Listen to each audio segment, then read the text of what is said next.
quarta-feira da vitória, campanha Restaurando o Altar. Terceiro elo, vamos estar ministrando hoje através da vida do pastor Jales. Estenda sua mão para cá, sentado mesmo como você está. Senhor nosso Deus, nosso Pai, em nome de Jesus, nós te agradecemos pela oportunidade e abençoamos a vida do pastor Jales, sua família, seus sonhos, seus planos, e pedimos a Deus que tudo que foi preparado no coração desse homem, que o Senhor possa estar liberando em forma de palavra, Deus, para chegar aos nossos corações, aquietar os nossos corações e trazer vitória nessa noite, em nome de Jesus. Amém? Você pode aplaudir o Senhor? Glória a Deus, a paz do Senhor, amém? Amém. Boa noite. Queria registrar aqui minha satisfação e alegria, aquele casal ali, pastor Wellington e doutora Piedade, são referenciais para mim. Eu os conheço desde minha adolescência. Foi ontem, né? Pode orar para mim. Não foi ontem, pastor Wellington? Foi ontem. E são referenciais para mim. São pessoas amadas, muito queridas. É uma satisfação muito grande poder recebê-los. Vocês que já ministraram tanto na minha vida, hoje poder ministrar com vocês aí. Uma honra muito grande. Poderia deixar de registrar isso jamais. São nossos vizinhos aí que ainda, vizinho ainda, são nossos vizinhos, já estão em Canaã, né? Vai em Canaã. Nós vamos chegar lá. Abra sua Bíblia comigo, querido. Coloque-se de pé. Em Jeremias capítulo 18.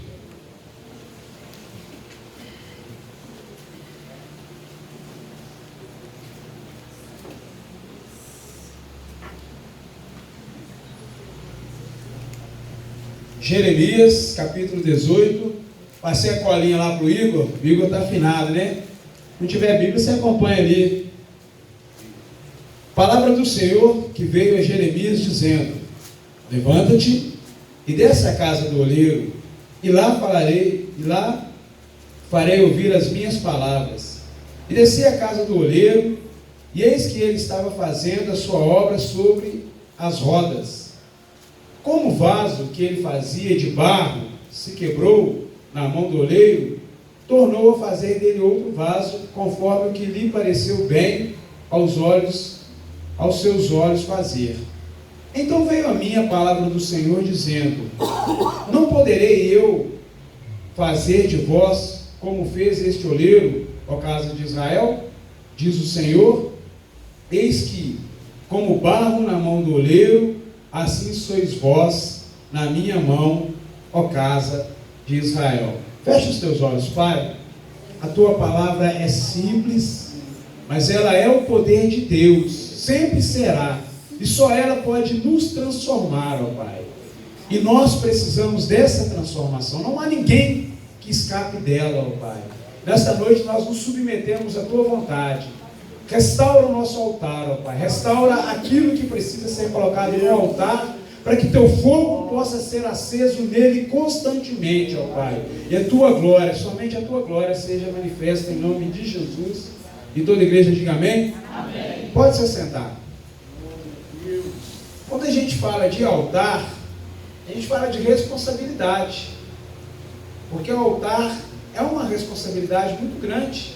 Não um altar físico, mas o altar que está em nós, em nossa vida. Todos nós possuímos esse altar. E o título da mensagem é: Deus quer restaurar o seu altar. Olha aí. O maior interessado em restaurar o altar não é você. A gente tem esse desejo. Todos nós temos desejo de melhorar, de sermos melhores, de avançarmos, de estudarmos, de formarmos, de crescermos. Todos nós temos esse desejo. Isso é nato do ser humano. Mas Deus está muito mais interessado em restaurar o seu altar do que eu em tê-lo restaurado. Olha aí. E é sobre isso que a gente vai falar nessa noite. E aqui a gente vai se apoiar em alguns versículos bíblicos, porque, querido, para eu ter o meu altar restaurado, eu preciso entender que o primeiro movimento, ele parte de Deus. Mas eu preciso entender o que Deus quer fazer, como Ele vai restaurar o meu altar. Cada um aqui sabe de si. Eu não posso falar da sua vida, Mesmo que pudesse, não falaria. Mas a Bíblia fala sobre a questão de restauração do altar. E aqui, quando fala que o oleiro está trabalhando, começa Jeremias dizendo, é a palavra do Senhor que veio a mim, Jeremias dizendo, levanta-te e desce à casa do oleiro. Então o oleiro, ele nada mais é do que a representação de Deus com a terra nas mãos. O oleiro trabalha com barro para fazer o que der a prazo, o vaso, e Deus tem a terra na mão. Salmo 24:1, né? Ele vai dizer que a terra, a sua plenitude, ou seja, tudo que existe na terra, Salmo 24:1, pertence ao Senhor. Tudo, querido, é de Deus. Não há nada que escape das mãos de Deus. Então essa representação aqui do oleiro trabalhando, nós podemos entender que é Deus trabalhando. E é muito importante que eu e você entenda que Deus, ele trabalha de que maneira? Querendo restaurar aquilo que está quebrado, querendo mudar aquilo que foi atrapalhado. E nós somos especialistas em atrapalhar. Deus é especialista em arrumar. Glória a Deus. Então aqui, quando fala que o Senhor trabalha, o Salmo 139 fala que antes mesmo que a palavra chegue à sua boca, Deus já sabe. Não tem como eu e você surpreender a Deus e Deus falar, isso eu não sabia que o Jader iria fazer hoje, me pegou de surpresa. Não, Ele sabe de tudo. Ele conhece tudo sobre sua vida. Por isso que a restauração do altar, ela é importante. E é importante que você entenda que o primeiro que quer esse movimento na sua vida é Deus.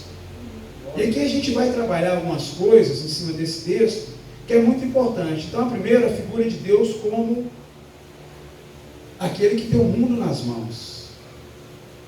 E nós pertencemos a esse mundo que tem Deus como Senhor. A segunda fala sobre a sua obra. A obra de Deus, querido, ela tem uma ordem. Se você for lá em Romanos 12:2, a Bíblia fala que a vontade de Deus, ela é boa, ela é perfeita, ela é agradável. Então, quando eu falo sobre restauração de altar, eu tenho que entender que aquilo que Deus quer fazer na sua vida e na minha vida é perfeito, irmão. Glória a Deus. É bom. Olha aí, ó. É agradável. Então, Deus, quando Ele quer fazer algo na sua vida, Ele parte por esse princípio. Por muitas vezes a gente quer passar para Deus, eu sei que vocês não fazem isso, né? Me lembro de uma pregação, pastor Wellington, olha que privilégio. Às vezes a gente está aqui, mas a nossa tagarelice mental, o corpo tem tantos lugares, né? Então às vezes a gente quer entregar para Deus um culto mais ou menos, um altar mais ou menos restaurado, mas Deus não quer fazer assim, Ele quer te entregar o que é bom, o que é perfeito, o que é agradável. Esse é o desejo de Deus, que está registrado em Romanos 12:2. Então, quando Jeremias vive essa experiência aqui, Deus quer trazer para nós algum entendimento no que diz respeito à restauração do seu e do meu altar. Porque se a vontade de Deus ela é boa, ela é perfeita, ela é agradável, então eu não posso restaurar o meu altar de qualquer maneira, de qualquer forma. Meia boca para Deus não serve. E todos nós precisamos de restauração. Estou falando alguma besteira? Ah, que bom. Pode falar alguma coisa aí. Sim, tão tímidos não. Então algumas coisas que a gente precisa entender. Para eu restaurar o meu altar, o altar de Deus na minha vida, é importante eu entender algumas coisas aqui, alguns passos que esse texto vai trazer para mim. O versículo 2 fala o seguinte: levanta-te e desce à casa do oleiro. A primeira coisa para o altar de Deus ser restaurado na minha vida é eu entender que eu preciso descer. Olha aí. Querido, Deus não fala com o homem de tupete em pé. Seja ele incrédulo, seja ele crente, seja quem for. Querido, eu e você precisamos descer. Descer para entender aquilo que João Batista falou, que importa que ele cresça e que eu diminua. Glória a Deus. Para o altar, querido, ser uma habitação de Deus, tem que ter apenas um Deus, o Senhor Jesus. Quando o Sid Clay ministrou aqui sobre a questão da entrega do Isaac, talvez o seu altar tem outras pessoas dividindo a glória com Deus. Não vai dar certo. Você vai ter que descer, querido, nessa noite, para você entender que lá embaixo, no pó, é que Deus vai falar com você. Glória a Deus. O próprio Jeremias fala, olha, põe a boca no pó, para ver se ainda tem solução. Para ver se ainda tem jeito de Deus fazer alguma coisa na sua vida. Então ele fala com o profeta, desce à casa do oleiro. Então a primeira função aí é você descer à casa do oleiro. É descer a Betel. O que Betel é? Casa de pão. Desce, querido, ao lugar onde há provisão, onde há alimento, onde há solução para a sua vida. Não são os argumentos humanos que nós vamos conseguir restaurar o nosso altar, mas é quando a gente desce. A Bíblia fala, mais uma questão aqui, no versículo 2, que ele fala assim, olha, desce à casa do oleiro, e lá eu vou falar contigo. Glória a Deus. Para eu ouvir a voz de Deus, eu preciso entender que Ele é Deus.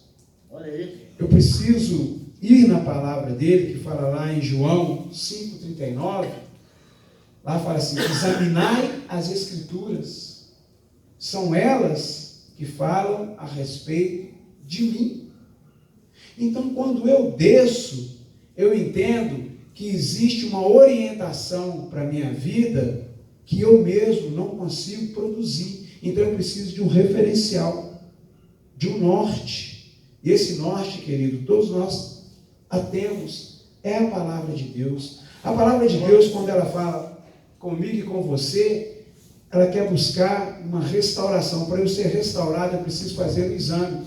A questão do próprio querido Caleb, nosso Caleb que está lá, vem, irmã Lúcia, o nosso querido Caleb, já é nosso. Alguns exames foram feitos até ser ministrado algum medicamento na vida dele. Estava com o Nil hoje à tarde, fui lá entregar para ele um aparelho que não precisou ser usado aqui na construção. E ele falou, pastor, meu menino está assim, sabe? Então nós vamos orar agora. Dei a mão para ele lá na Rua Oliveira mesmo, nós já oramos ali e já ministramos a cura. Por quê, querido? Porque as Escrituras apontam para o dono da cura. O dono da cura é Jesus. É verdade. Então, para o altar da cura ser restaurado, tem que ser da maneira que as Escrituras dizem. Então, eu creio na cura do Caleb. Falei comigo que o Caleb já é um guerreiro. Porque é tanta coisa na vida de uma criança que ainda tem nem um ano. E tanta peleja, né? Mas as Escrituras dizem que aquilo que nós ligarmos na terra, no altar de Deus é ligado. Glória a Deus. Então, querido, você precisa fazer o que as Escrituras mandam você examinar. Então, no versículo 2, fala sobre descer e sobre ouvir. E o ouvir, querido, tem que ser a palavra de Deus. A gente ouve tanta notícia ruim, tanta coisa triste, por isso que nós precisamos, primeira coisa durante o dia, se nutrir da palavra do Senhor. Para eu ter meu altar de pé durante o dia. Senão qualquer coisa derruba meu altar. Aí eu fico aflito, eu fico nervoso, eu meto os pés pelas mãos, eu faço uma coisa sem a orientação de Deus. Mas por quê? Porque o altar da palavra está derrubado. E aqui no versículo 3, tem uma outra orientação importante para mim e para você. E desci à casa do oleiro, e eis que ele estava fazendo a sua obra sobre as rodas. Então aqui fala sobre Deus trabalhando. A figura do oleiro não é a figura de Deus com a terra na mão? Então o oleiro não estava trabalhando? Querido, Deus continua trabalhando. Amém. Deus, ele não parou de trabalhar, nem ao meu, nem ao seu favor. Glória a Deus. Tudo que acontece na sua vida, eu posso dizer o que está escrito lá em Romanos 8:28. Tudo coopera para o bem daqueles que amam a Deus. Então, querido, não existe tragédia na sua vida, não existe surpresa, não existe algo que pode roubar a sua paz, Porque quem ama a Deus? Amém. Então você está sinalizando para mim que tudo que acontece na sua vida tem um propósito. Qual é esse propósito? Manter o seu altar de pé. Para quê? Para que coopere para o seu bem. Olha aí. Quando José sonhou, ele não imaginava que ele seria jogado numa cisterna.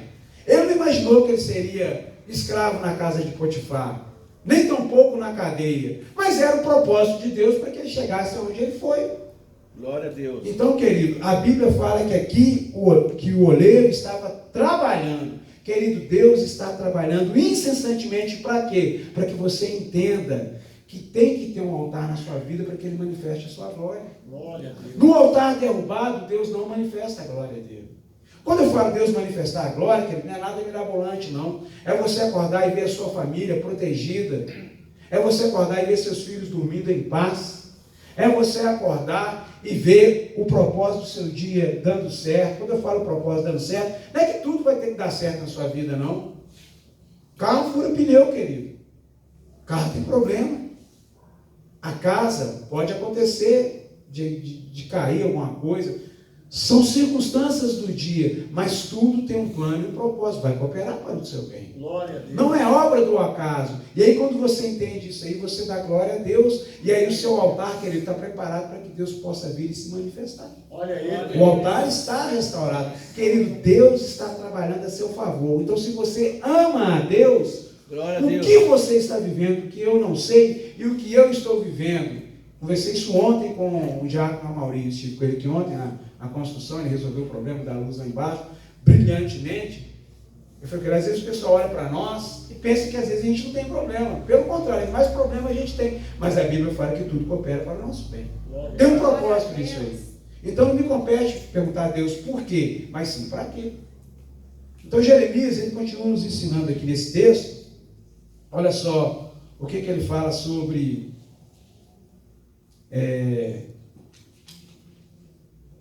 do lado de cá. Sobre a questão aqui do versículo 4. Como o vaso que ele fazia de barro se quebrou na mão do oleiro, tornou a fazer dele outro vaso, conforme o que pareceu bem aos seus olhos fazer. Querido, ser vaso de barro é você reconhecer qual é o seu lugar. Olha aí.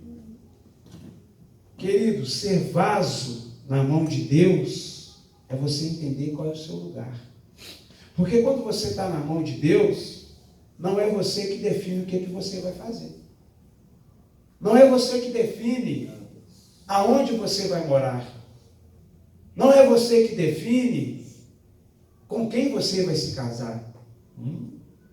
Não é você que define qual será a sua profissão. Não é você que define o rumo da sua vida. Por quê? Porque você é um vaso, um barro nas mãos de Deus. Se Deus decidir amassar, Ele amassa, Ele tem um propósito para que você seja amassado. Se Ele desejar te esticar, Ele vai te esticar, porque esse é o propósito de Deus para a sua vida. Se Ele desejar jogar você fora, Ele joga. Ele faz com o barro o que Ele quiser. Por quê? Porque o barro é dele. Você está entendendo, querido? Quem é de Jesus aqui? Amém. Então, você não tem o direito de reclamar aquilo que Deus está fazendo da sua vida. Olha aí, ó. E é importante você entender que o que você está vivendo é a obra de Deus na sua vida. Porque ainda tem a obra do homem e tem ainda a obra do diabo. Numa dessas três eu tenho que me qualificar. Ou é Deus que está dirigindo a minha vida, eu estou debaixo da submissão de Deus, ou eu estou fazendo o que o meu nariz determinou que eu fizesse, pode ter certeza vai dar errado, ou eu estou debaixo da maldição de Satanás, que só veio para roubar, matar e destruir. Olha aí. É verdade. Então, quando Deus é o Senhor da sua vida, a coisa mais difícil é ser barro parado nas mãos de Deus. Porque você pode ter certeza, querido, o que você quer não é o que Deus quer. Porque o meu desejo é o desejo da carne. Eu sou crente há quantos anos? Há muitos anos. Mas o meu desejo é o desejo de satisfazer a carne. O pastor me pediu para ir lá no cemitério, hoje. Nós fomos lá domingo, eu fui lá hoje de novo. Meu carro estava um monte de piripaque, resolveu, graças a Deus. Aí eu falei, gente, não vai dar para eu ir. Mas ele foi e me mandou outra mensagem. Eu falei, não, eu vou. Aí eu olhei com o vizinho. Aí o vizinho arrumou um monte de desculpa. Eu fui e voltei a pé. Falei com minha mulher, não estou com a perna quebrada, não estou doente. Tem uma necessidade. É preciso resolver. Eu não posso chamar fulano, beltrano, então vou lá e vou resolver. Isso não me faz nem melhor nem pior, mas faz eu entender que eu sou alguém que precisa estar disponível para aquilo que Deus determinou que eu faça. Amém. Glória a Deus. É ser vaso de barro, querido. Não faz o que eu quero, faz o que Deus quer. E fazer o que Deus quer significa que eu vou ter abrir mão daquilo que eu quero. Meu menino levei dormindo para a casa da vizinha, e lá eu larguei ele dormindo e fui. Isso, querido, não é nada. O que eu preciso entender é que ser barro nas mãos de Deus vai doer. Porque não é o que eu quero que tem que ser o providenciado, é o que Deus quer. Olha aí. E o que Deus quer, querido, é bom, é perfeito, é agradável. Glória a Deus. Mesmo para os meus olhos, eu falo, mas não tem carro, eu não vou. Olha, um macio de roda. Eu não tenho roda, tem perna, posso andar, posso ir. Encontrei o irmão Ayrton lá. Estava lá, chegou primeiro que eu. Quando eu cheguei, o pastor responsável por aquela ovelha já estava fazendo culto, cantou as músicas do cantor cristão. Ei, Jesus, meu coração até balançou lá. Coisas que nós fomos criados, né, com isso. E estava tudo em ordem. Eu abracei a viúva, a filha, que é daqui da igreja. E quando eu estava voltando, encontrei de novo o irmão Ayrton. Já marquei uma visita para a semana que vem. Glória a Deus. Mas eu encontrei com ele lá. Aonde? No velório. Então, querido, não perdi a oportunidade. Semana que vem quero ir lá na casa dele, agora que é nosso vizinho. Então, as oportunidades aparecem até em lugares mais remotos, né? Então, querido, ser barro parado na mão de Deus, 2 de Coríntios 4:7. Põe para nós aí, DJ. Porém, que temos esse tesouro espiritual, somos como potes de barro, para que fique claro que o poder supremo pertence a Deus e não a nós. Olha aí. Querido, nós somos apenas o veículo, o vaso de barro. O tesouro é Jesus que eu e você levamos perpetuamente. E para Jesus andar nesse vaso de barro, o altar tem que estar de pé. Olha aí, ó. Verdade. Não significa, querido, que a gente não pegue, nem erre e nem cause decepção. Não é isso não. A gente continua sendo humano, mas tem que entender que a glória, ela é de Jesus, ela não é minha, ela não é sua. A excelência é o poder de Deus. Quando você ora de acordo com a palavra de Deus, é Deus que se compromete em fazer, porque foi Ele que falou. Mas para Ele fazer, o meu altar tem que estar de pé, porque senão a minha oração não vai sair nem do teto. Olha aí. Então, querido, ser vaso parado na mão de Deus é isso aí, é você entender que você é apenas o veículo. Não importa se é da igreja A, B, C ou D, você é só o veículo. Quem vai fazer o milagre é Deus, você foi apenas o canal. A Bíblia fala que faz a mão direita, não sabe a esquerda. Então, querido, continua dizendo aqui no texto, vou colocar isso aqui para não me confundir. Ainda no versículo 4, a Bíblia fala que Ele tornou a fazer. Então Deus, segundo a sua graça, Ele é o Deus da segunda oportunidade. Eita Deus. Porque a Bíblia fala que Ele estava fazendo o vaso, Ele não gostou, Ele destruiu e fez de novo. Querido, você precisa entender que Deus é aquele que quer te dar segunda, terceira, quarta, quinta, todas as oportunidades que você precisa. É verdade. A Bíblia fala lá em Coríntios 9, isso aí está fora do script. Coríntios 9, 24 a 27, e são muitos os que correm no estádio, mas um só leva o prêmio. Então, para Deus, querido, Ele não quer saber quantas vezes você caiu. Ele quer saber se você está disposto a levantar e continuar. Glória a Deus. Porque Ele é o Deus que refaz o vaso. Quem é vaso aqui na mão de Deus? Então você e eu está sujeito a ser refeito hoje ainda. Glória a Deus. Deus desmanchar tudo que você fez. Olha a construção nos ensinando aí, ó. Antes que precise desmanchar tudo aqui, a gente vai refazer alguns pontos. A gente vai refazer alguns detalhes que precisa de uma outra direção. Então, querido, talvez aqui nesta noite, Deus está dizendo a você que Ele vai te dar uma outra oportunidade. Glória a Mas Deus. não é da maneira que você Aleluia. quer, é da maneira que Deus tem para fazer. Glória a Deus. E a maneira que Deus tem para fazer, querido, ela é boa, ela é perfeita, ela é agradável. Glória Ela é a Deus. diferente da nossa. A nossa sempre vai seguir para o lado errado. Aí Deus precisa corrigir a nossa vida. Quando Pedro foi questionado por Jesus, se ele amava Jesus, então já tinha se passado mais de 3 anos ali aproximadamente.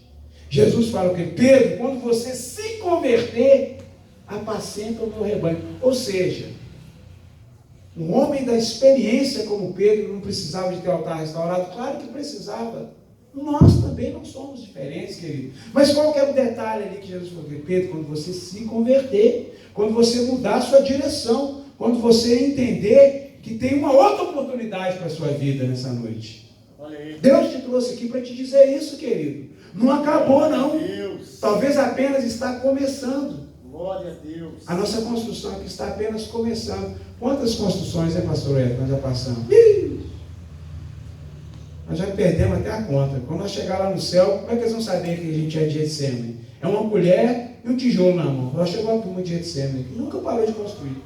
Nunca. Glória a Deus. Nunca. Então, querido, Deus é o Deus da segunda oportunidade. É o Deus que refaz. É o Deus que faz tudo de novo. Provérbios 28, 13. Coloca para nós aí, DJ. Deu moral agora, hein, DJ? Olha lá, ó. Quem tenta esconder os seus pecados não terá sucesso na vida, mas Deus tem misericórdia de quem confessa os seus pecados e os abandona. Querido, é importante para Deus refazer na sua vida, você confessar e procurar abandonar. Pastor, não estou conseguindo, mas se você pelo menos está confessando e está tentando, você já está no processo. Agora, duro é quando você nem confessa e nem tenta deixar. Aí não tem como ter segunda oportunidade para você. Existem coisas que demoram mais tempo para a gente largar mesmo. Tem carrapato espiritual que demora, mas sai. O processo é aquele ali, ó. Provérbios 28, 13. Quem confessa e deixa, alcança a misericórdia. Glória a Deus. Talvez, querido, eu já passei momentos da minha vida que foram anos confessando o negócio me largar. Mas um dia largou. Acabou. Hoje tem outros. Mas a maturidade hoje é outra. Então, querido, não me faz melhor nem pior. É importante que você confesse e que você deixe, para que você possa ser refeito por Deus. Deus não refaz aonde o pecado habita. É preciso que você confesse esse pecado, entregue para Ele, aí Ele refaz. O processo sempre vai ser esse. É o processo de Deus. Amém? Versículo 5. É a sexta questão aqui. Versículo 5 fala assim, ó. Então veio a mim a palavra do Senhor dizendo. O que é isso aqui, querido? Então veio a mim. É a questão do altar estar de pé. Porque quando Jeremias ouviu a voz de Deus, o altar de Jeremias estava de pé. Aí Deus foi lá e falou com ele. Querido, o que eu quero tocar aqui para mim primeiro e para você? Quanto tempo a gente não ouve nitidamente a voz de Deus? Olha aí. Quanto tempo, querido, a gente não ouve com clareza a voz de Deus? Porque se a gente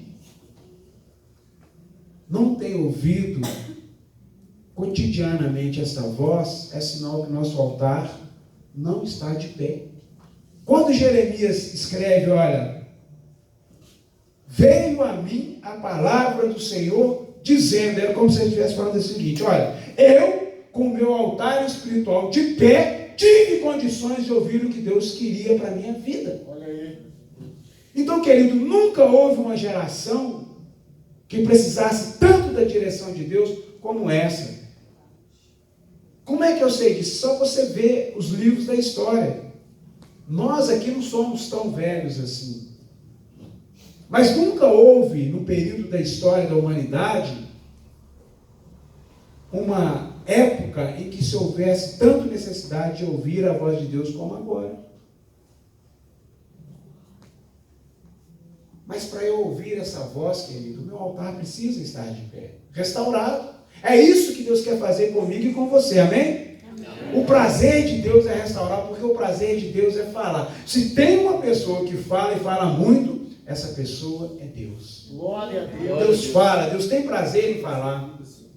Deus fala e fala e não para de falar, porque o desejo dele é o meu e o seu sucesso, amém? É o meu e a sua vitória. Então, quanto tempo, querido, a gente não tem ouvido a voz de Deus claramente? Não é quando se prega aqui, não. É você ali no tete a tete, você e Deus.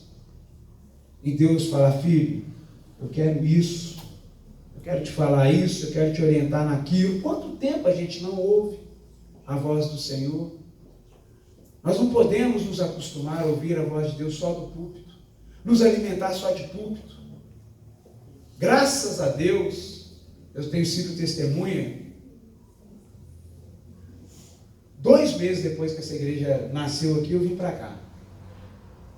Então eu tenho sido testemunha de que Deus tem falado insistentemente aqui neste lugar. Mas não adianta eu querer ouvir só daqui. Eu preciso ouvi-lo aqui. Quem está entendendo? Amém. Você precisa entender o que Deus está falando com você, querido. Se você não está entendendo, nessa noite Deus vai colocar seu altar em ordem para Ele falar com você e você entender que é Ele que está falando. Amém? Amém. Vamos continuar aqui, nós já estamos caminhando para o final. O horário também já está no final. Glória a Deus. Versículo 6. Não poderei eu fazer de vós como fez este oleiro, ó casa de Israel, diz o Senhor. Eis que como barro na mão do oleiro, assim sois vós na minha mão, ó casa de Israel. Então só entende o que Deus quer fazer na vida. Presta atenção nisso aqui. O homem só entende o que Deus quer fazer na vida dele quando ele nasceu de novo. Glória a Deus. Caso contrário, querido, a gente pode ser um corpo que está ocupando esse lugar aqui. Ou na sua casa, ou no trabalho, ou onde você for. Mas se você nasceu de novo, você está entendendo o que Deus quer fazer na sua vida. Amém. Quais é os rumos que Ele quer te apontar? Me ajuda aí, DJ. 1 Coríntios 2, 14. Isso, olha só. Só pode entender o que Deus quer fazer, isso aqui, ó. Mas quem não tem o Espírito de Deus não pode receber os dons que vêm do Espírito e, de fato, nem mesmo pode entendê-los. Essas verdades são loucura para essa pessoa, porque o sentido delas só pode ser entendido de modo espiritual. A pessoa que tem o Espírito Santo pode julgar o valor de todas as coisas, porém, ela mesma não pode ser julgada por ninguém. Como dizem as Escrituras Sagradas, quem pode conhecer a mente do Senhor? Quem é capaz de lhe dar conselhos? Olha, isso aqui é uma afirmação. Mas nós pensamos como Cristo pensa. Olha, querido, Amém. que responsabilidade. Ali está escrito que eu penso que Cristo pensa. Então, eu entendo que Deus pode fazer o que Ele quiser. Porque a minha mente é igualzinha à mente do Senhor. Esse altar restaurado, irmão. Glória a Deus. Caso contrário, a gente precisa nascer de novo. A gente precisa rever nossos conceitos. A gente precisa mudar a prosa da nossa vida. E Deus te trouxe aqui nesta noite para eu e você restaurar o altar que está caído. Olha aí. Amém? Fica de pé no seu lugar e nós vamos orar. Glória a Deus. Glória a Deus. Pai, em nome de Jesus, a tua palavra é simples. Não nos deixe confundi-la, ó Pai. Pelo contrário, nós queremos nos submeter a ela. E aqui nesta noite, o Senhor trouxe pessoas como eu, que precisam restaurar o altar, que precisam colocar em ordem, ó Pai, as coisas que não te agradam. Olha aqui nesta noite, ó Pai, vê se entrou alguém que ainda não aceitou o Senhor como o Senhor da vida dele,